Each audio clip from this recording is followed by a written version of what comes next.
3 बार गोली, आज भी गोली चली दिल्ली के अंदर। हाँ, चुनाव का वक्त है, 3 बार गोलियां, 3 बार गोलियां चले। आप मतलब ये क्या हो रहा है ये दिल्ली मैं में? बिल्कुल बात बता रहा हूं, ये बहुत गंभीर बात इन्होंने कही। ये जो गन कल्चर की एंट्री, आपके मंत्री बहुत बोलते हैं, खतरनाक आपके मंत्री बोलते हैं। नहीं, मैं बिल्कुल मैं खतरनाक बात बता रहा हूं। और ये सिर्फ दुखद दुर्भाग्यपूर्ण नहीं है, बल्कि खतरनाक भी है। जी बिल्कुल। और हम सबसे बड़े दल हैं, हमारा दायित्व तो सबसे बड़ा है। जी बड़ा, पुलिस आपके पास दायित्व है, पुलिस आपके पास। परंतु मैं यह भी बात कहना चाहूंगा कि अनुराग ठाकुर ने बोला जी कि देश के गद्दारों को, अब जनता ये कह सकती थी धक्के मारो, जूते मारो, अब उसने गोली मारो कह दिया। मगर फिर भी यदि गोली मारो बोला तो मंत्री के रूप में उन्हें उसके बाद संयम रखना चाहिए था। परंतु यह बात बताइए, इस देश में जब यह नारा लगेगा, लेके रहेंगे आजादी, छीन के लेंगे आजादी, बंदूक के दम पर आजादी, और उसका समर्थन किया जाएगा। बंदूक आना खतरनाक है। AK-47 लेके जो लोग समर्थन करेंगे, जाकिर मूसा कहेगा कोई कश्मीरियत की लड़ाई नहीं, इस्लामिक खलीफत की लड़ाई है, AK-47 लेके फोटो खिंचाएगा, उसको नैतिक समर्थन। RDX ब्लास्ट करने वालों को नैतिक समर्थन। पुलवामा हो जाएगा तो सैम पित्रोदा कहेंगे हो गया तो हो गया, क्या फर्क पड़ता है। और इतना ही नहीं, जो खुलेआम, चलो कौन गद्दार कौन नहीं गद्दार आपका अपना विचार, हमारा अपना विचार, पर सर्वोच्च न्यायालय ने इसको गद्दार घोषित कर दिया।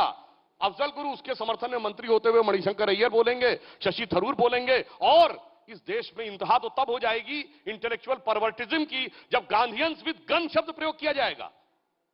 नक्सली जो इस विचार में विश्वास रखते हैं, power come to the barrel of gun, उनको कहा जाएगा they are Gandhians with a gun, यानी महात्मा गांधी तक की आड़ ले ली जाएगी। इसलिए इस बीमारी का इलाज करना है तो जड़ तक जाइए और सभी लोग संकल्प लें कि किसी बंदूक वाले, पिस्तौल वाले का समर्थन नहीं होगा, तमंचे वाले का समर्थन नहीं होगा, AK-47 वाले का ना ही नारा लगाया जाएगा, RDX वाले ना ही नारा लगाया जाएगा, और कभी मंच से नारा लगाया जाएगा। कभी भी सुनिए तो सुधांशु जी, सुनिए, अब बंदूक से गोलियां चलाने वाले सुरक्षा बलों की मौत का जश्न मनाने वालों को कोई फटका हुआ नौजवान नहीं कहे। गौरव वल्लभ, आपको सुधांशु जी कभी मतलब ऐसा नहीं लगता है कि कैसे कैसे लोगों को डिफेंड करना पड़ता है, जो ऐसे एक मिनट बात सुन, मेरी बात बीच में मत सर, मैंने आपकी पूरी बात सुनी। आपको नहीं लगता कि ये केंद्रीय मंत्री, आप पढ़े लिखे हो, मुझे पता आप बहुत वैचारिक रूप से बहुत उन्नत हो, आपको नहीं लगता ये अनुराग ठाकुर वित्त मंत्री होके ऐसे ताली मार रहा है ऐसे ऊपर, ये वित्त मंत्री की शोभा देता है? क्या दिल्ली के मेंबर ऑफ पार्लियामेंट को शोभा देता है? क्या भूतपूर्व केंद्रीय मंत्री अनंत हेगड़े को महात्मा गांधी को गाली देना शोभा देता है? आपको नहीं लगता कि इन गद्दारों को बोलने वाले ये स्वयं इनसे ज्यादा घटिया और बेहुदा बयान कोई दे सकते हैं? ये गाली और गोली की राजनीति कर दो बंद, और लोगों की नौकरी और रोजगार की राजनीति कर दो चालू। मैं आपको सच बता रहा हूं, और लोगों को भटकाना बंद कर दो। मैंने एक सवाल पूछा था नौजवानों, सोच के आप अपने दिल पे हाथ रख, दिल पे हाथ रख, मुझे बोलने दीजिए। नौजवानों, एक चीज अपने दिल पे हाथ रख के बताना, आपको गाली और गोली की राजनीति चाहिए कि विकास की राजनीति चाहिए? सुबह शाम गाली गोली, कोई किसी को गाली बोल के निकल जाता है, कोई किसी को गद्दार कह के निकल जाता है, कोई किसी को देशद्रोही कह के निकल जाता है। अब इनकी भाषा देखो, टुकड़े टुकड़े गैंग, ये आप इससे बोर नहीं होते सर? और अब क्या करेंगे पता है आपको?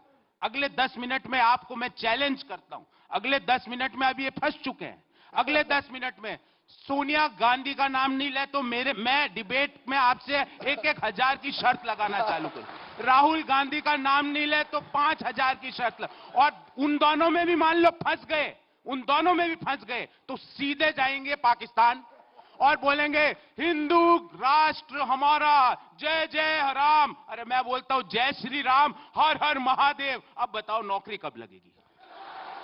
देखिए, इनको अपने सारे वीक पॉइंट्स पता थे, इन्होंने पहले ही बता दिए मेरी कौन कौन सी कमजोर नस है, कहां से मुझे दर्द होगा। और नौकरी की बात तो मैं याद दिलाना चाहता हूं भाई, अभी राहुल गांधी जी ने बेरोजगारी को लेकर अटैक किया था, दिल्ली से नहीं जयपुर से। जयपुर में इन्होंने राजस्थान में लिख के वादा किया था घोषणा पत्र में कि बेरोजगारी भत्ता देंगे। 2.25 साल हो गए, दे दिया। छत्तीसगढ़ में दे दिया, मध्य प्रदेश में दे दिया, पंजाब में दे दिया, बता दो भाई कहां दे दिया, सिर्फ दिखाया और कुछ नहीं किया। ये विकास की बात है आपकी।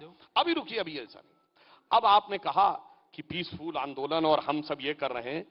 ये आंदोलन जब शुरू हुआ तो मुंह पे नकाब रखे लोग, जामिया के वीसी और रजिस्ट्रार ने ज्वाइंट प्रेस में कहा कि हमारे 4000 छात्र हैं, 30-35 हजार बाहरी थे, मुंह पे नकाब रखे, हाथ में पेट्रोल बम की बोतलें लिए हुए, झोलों में बोरे में पत्थर भरे हुए, पुलिस वालों को दौड़ा दौड़ा कर मारते हुए शांति के मसीहा सेक्युलरिज्म का शास्त्रीय संगीत गा रहे थे। इतना ही नहीं, इन्होंने कहा कैसी कैसी बेहुदा बातें। अरे जब ये कहा जाता है कि अगर हमारी कौम का सब्र टूट गया तो इस मुल्क का एक टुकड़ा हो जाएगा, और वह बात आपको बेहुदा नहीं लगती। जब ये कहा जाता है आसाम को परमानेंट तोड़ना है तो बात आपको बेहुदा नहीं लगती। जब ये कहा जाता है कि फलाने की कब्र खुदेगी तब आपको बात बेहुदा नहीं लगती। अरे भैया कहो अमित शाह जी से आजादी, मोदी जी से आजादी, भाजपा से आजादी, हिंदुओं से आजादी, ये बात बेहुदा नहीं लगती। अरे भाई सीए में 370 कहां से आ जाता है, और फ्री कश्मीर बोल के कहा जाता है ये तो इंटरनेट के लिए था।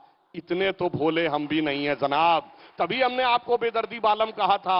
इसीलिए मैं कहना चाहता हूं कि ये सारी की सारी समस्या बहुत विचित्र है, बहुत कठिन है। इसको समझिए, भड़काने उकसावे की बात बंद करिए, वरना याद रखिए राहत इंदौरी ने जो कहा था, उनकी एक लाइन है, अगर है खिलाफ तो होने दो, ये सब धुआं है, कोई आसमान थोड़ी है, पर लगेगी आग तो आएंगे घर कई सदमे, यहां पे सिर्फ हमारा मकान थोड़ी है। गौरव एक मिनट सुनो, 5-6 बातें करिए। आपने एक नारा लगवाया वहां से कि कौन सी तुम्हें चाहिए, गोली बुलेट वाली राजनीति या विकास वाली? उधर से आवाज आई विकास वाली। ये यही कर, इनकी राजनीति, ये कहते हैं मेरी विकास वाली राजनीति है, तो जवाब देने दो इनको। देखिए एक दीजिए, अगर आप मुझे समय दें तो, क्योंकि इन्होंने विकास की राजनीति पर भी एक टिप्पणी कर दूं। अब बहुत देर नहीं, इनके लिए, आपके लिए नहीं। सर, आप फिर दोनों उनके लिए सवाल हो जाएगा। अरे उनके लिए, आप दोनों लोग साथ में रह चुके हैं दिल्ली में भाई, इंदौरी की आप मिलकर सरकार चला चुके हैं। राहत इंदौरी मुझे बहुत याद आ रहा है, अभी करता हूँ एक मेरे को नहीं सुनिए तो, अरे याद, अरे बहुत याद आएगा, अभी अरे करोगे याद तो हर बात याद आएगी। मैं आपको बताता हूँ, राहत इंदौरी साहब की आपने बहुत बढ़िया शायरी करी। उन्होंने सीएए के बारे में कहा, वो नहीं सुना कि सुना था? उन्होंने कहा ये सीएए मुल्क के लिए खराब है, वो नहीं सुनते, चुन चुन के उठाते हैं। जैसे ये ले लूं राहत इंदौरी को और यहाँ